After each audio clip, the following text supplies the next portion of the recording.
Furniture set and design supplied by Furniture Gallery, downtown Lloydminster.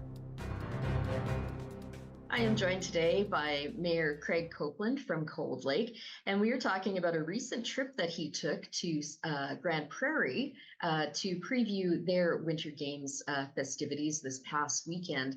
And just to let everybody know that, of course, Cold Lake did win the bid for the 2026 games. So, Craig, can you tell me what did you learn from the event?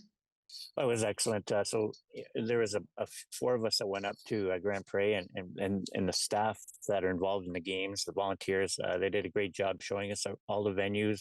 We went around to a lot of them ourselves to see what we're going to be faced with.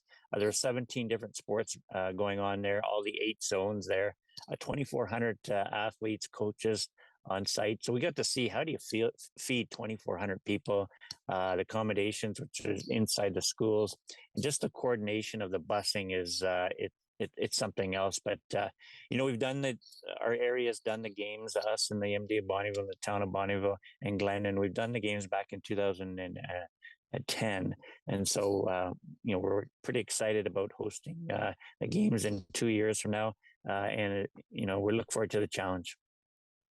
I guess when you come off that trip and you say, I think we've got it well in hand, were there any areas that you identified that you might need to do a little bit more work on? Well, we're going to set up a committee. We're a bit behind the curve on that, but that's okay. It will quickly catch up. But we'll set up a games committee, and then from there, start looking for volunteers, of course, but try to identify which game is best suited within the 4 communities. Certainly, Kinnasoo Ridge Ski Hill is obviously going to be where all the snow events are going to be for skiing, the beautiful facility. But where do you put hockey? Where do you put speed skating, figure skating, volleyball, badminton, wrestling, aquatic swimming? So it's going to be neat. We'll figure that all out. And of course, we'll be looking for sponsorship, but the province has come in with a big amount of money that's going to give us help. And then each municipality has also brought a lot of money to the table. And the idea, of course, is to try to break even. And, we'll see how Grande Prairie did. It'll be tight. It's a lot of money to feed all those athletes and coaches. It was quite something to see. When do you expect you might get some feedback on how they did financially with that event in Grande Prairie? Yeah, Grande Prairie is going to share all their information with us once they, take a breather. But we're expecting that over the next couple of months. They were just so transparent with everything. Just can't say enough about the organizing committee in Grande Prairie and the chair and all the people that the games manager and the staff that are underneath the games. They just treated us like royalty. And then we went around and we each of us, the 4 of us, sort of split up and then went around and looked at all the different games. And those fans in Ringette, that's pretty crazy. But the team out of Lloyd, the women's hockey, did really well.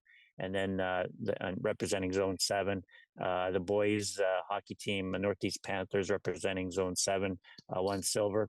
And then it was really cool. It was a new wrestling program out of Cold Lake, and the wrestlers did fantastic. A couple of the female wrestlers got gold. So shout out to the coach and the coaches there and the organizing committee. Fast time. They already had reached the top of the level. So it's really neat. I mean, these are young athletes, 15, 16 years old, 14. It's really exciting. Some of them, of course, are going to end up in the Olympics for representing Canada.